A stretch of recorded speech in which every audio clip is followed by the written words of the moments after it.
I do this more to really express to you what's really possible, because anyone could do this. Because we've been told a lie that our memory, our intelligence, our genius is fixed, kind of like our shoe size. And through my experience of doing this for the past 2 decades, nothing could be furthest from the truth.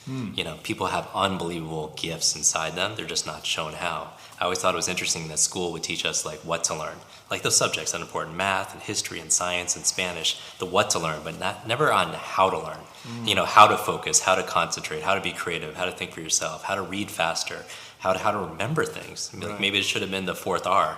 Remember reading, writing, arithmetic, but also recall. Because there is no learning without remembering, and Socrates said that. Wow. But how I got started on this is I actually grew up with learning challenges, and a lot of people don't know that, but when I was in kindergarten, I had a really bad accident, and I had a head injury, and it left me feeling like I was broken, that my brain didn't work, and I had these focus issues, and I couldn't remember things, and it took me extra 2 years to learn how to read, and I struggled, you know, privately and then also publicly. And you know, when you're that age, you get very self-conscious. Sure. You know, you become very introverted, very shy. You don't want to connect with people because you feel like there's something wrong with you. And so that was my academic life. You know, I just worked so much harder. And I don't know if people watching this can relate, but just, you know, struggling with overwhelm or overload, too much to learn, too little time, and it stresses you out. And you're like, why can't I do this? Why is everyone else succeeding so much faster? And I have to do, you know, all this, like, not even fair. Right. And that's what happened. Wow. And, so that's kind of early on made you want to then master it since you were having such a hard time. It did. I mean, I think our struggles really could be some strengths, and you know this. Of course. You know, like, you know, when challenge, you know, with these kind of challenges come change, you know, and problems become, you know, help you progress. And so when I got to college, I remember freshman year in college, I wanted to start fresh. And I thought that I could really make my family proud because they sacrificed a lot. And but I was doing so poorly. And I took all these classes, and I thought I would do better and have a clean slate, but I actually did worse. And I remember I wanted to quit school. And at that time, you'd appreciate this, a friend asked me to come visit him and his family out on the West Coast, because I was on the East Coast, and he was like, I'd go out there. I was like, yeah, I'll just take a weekend, get a little space from school, because I was thinking about quitting.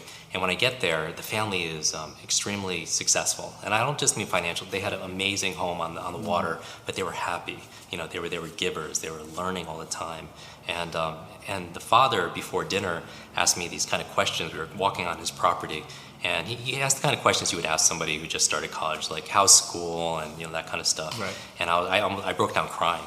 I was like, you know, and to a stranger I just met, like, you know, 10 minutes ago. Wow. I said, I'm ready to quit. School is just not for me. I'm not smart enough. And he's like, well, why are you in school? You know, what do you want to be? What do you want to do? What do you want to share, if you will? And it's funny when you're not asked a question in life, you know, it takes a moment to pause to come up with an answer. Do you know what I mean? Sure. Like when you're asking questions, and no one's ever asked me those questions before. And when I started to answer, he paused. He said, wait. And he takes out of his back pocket, I swear to you, like a journal and like a diary. And I always thought like 12-year-old girls carried diaries, Sure, and wrote yeah. diaries. And he tears out a couple pieces of paper, and he makes me write down all the goals, like, of what I wanted to do in my life. And it's something very powerful about taking pen to paper and just writing like those dreams, your aspirations down. And after maybe 20, 30 minutes, he asked me if I'm done, and I maybe have 40, 50 things there, which is like a bucket list. And This is before I knew what a bucket list was. And I start folding the sheets of paper, thinking I'm done with the exercise, put it back in my pocket, and he grabs them from me. And I was like, I freaked out, because like on that was like Your everything. life. Yeah, exactly. And I don't even know who this guy is, and he's very successful. And he starts to just read it. And I'm so intimidated. And I feel loud no, to you, no, in his mind. Yeah. And I feel this small because everything, I didn't know somebody was going to look at it, right? And he looks at it and he says, Jim, and I don't know what he was going to say because this guy's very successful. He says, Jim, you are this close to everything on that list. And I'm just thinking, there's no way.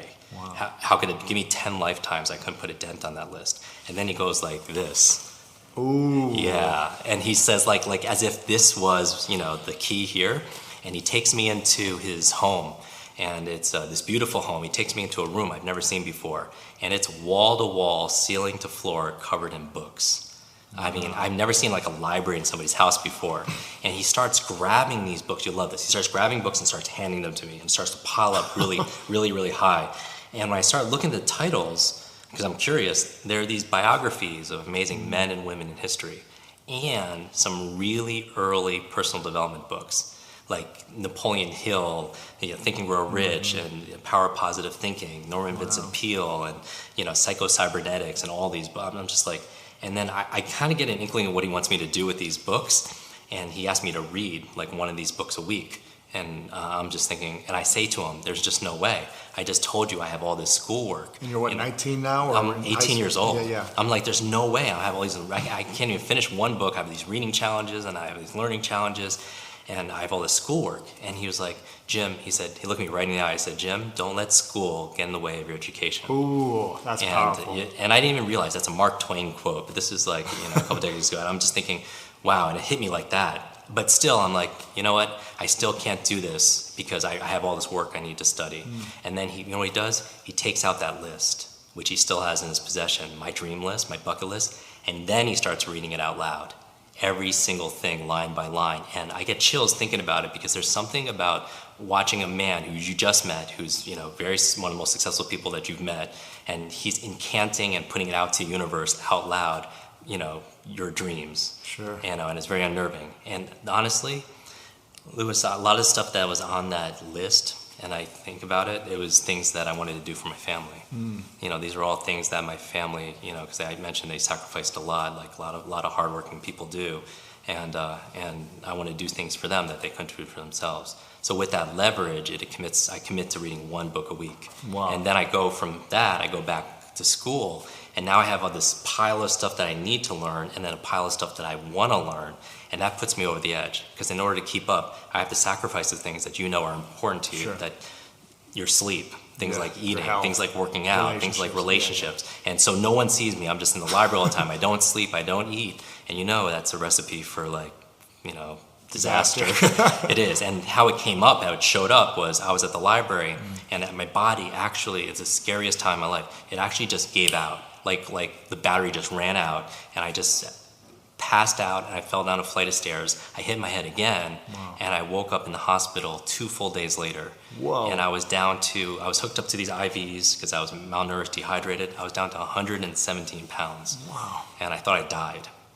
And when I had that thought, I was thinking, what's going on here? Because I was ready to check out. Check out of school, check out of life. And I was just like, because I was just like, I'm total failure. I can't do any of this, And then when I was thinking about it, a nurse came in, and she had the answer in the form of a mug of tea. And this is a true story. She gives me a mug of tea, of green tea, and it has a picture of a pretty smart guy. This is Albert Einstein. And there's a saying on there that you've heard 100 times. It said, the same level of thinking that's created the problem won't solve the problem. The same level of thinking that's created the problem won't solve the problem.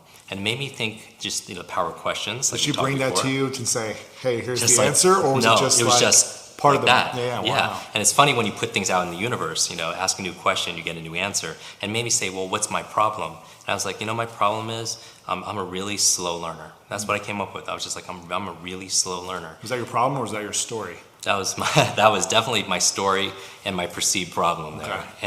And I was owning it too, because I was fighting. No one could tell me different, because I was fighting from limitations, if you will. Right. And so I got to keep them. And it became true every day. Yeah. And I was really, I had this whole story. I had this brain injury and everything. But I was like, well, if my problem is I'm a slow learner, how do I think differently about it? And it was like, well, how do I learn how to be a faster learner? And then I thought about school, and I was like, no, school doesn't teach you those things. Much like, school doesn't teach you a lot of things. Like the a lot things of that stuff, are most important, right? A lot of things that you have in your podcast, right? The things Yeah. that are just move the needle in people's lives in terms of their joy and their health, their relationships, their success, their finances, everything. Most important things. Yeah, and this is not like a diss on schools. I mean, I think my mother's a school teacher, my aunt's a professor. I mean, the teachers work so hard, right? It's just the system itself is a challenge. Because if you were watching this and they're stressed, they're overloaded, there's too much that to be able to keep up with, it's not their fault. It's because we all grew up with a 20th century education that prepared us for a world that doesn't exist anymore. That 20th century world of working in factories and working on farms, doing manual labor, because the school system back then, which is now, it's like one size fits all, assembly line, cookie cutter, don't talk to your neighbors, sit quietly by yourself. That doesn't work in the digital age anymore. So right now, like, when we're talking about the brain, how important the brain is, we're not paid for our brute strength. We're paid for our brain strength. We're not paid for our muscle power. It's really our mind power. And so the challenge is where, your brain is this unbelievable supercomputer, but it doesn't come with an owner's manual. It's not always user friendly either. Right. And so when I got out of that hospital bed, I decided to study this subject called learning, like learning how to learn.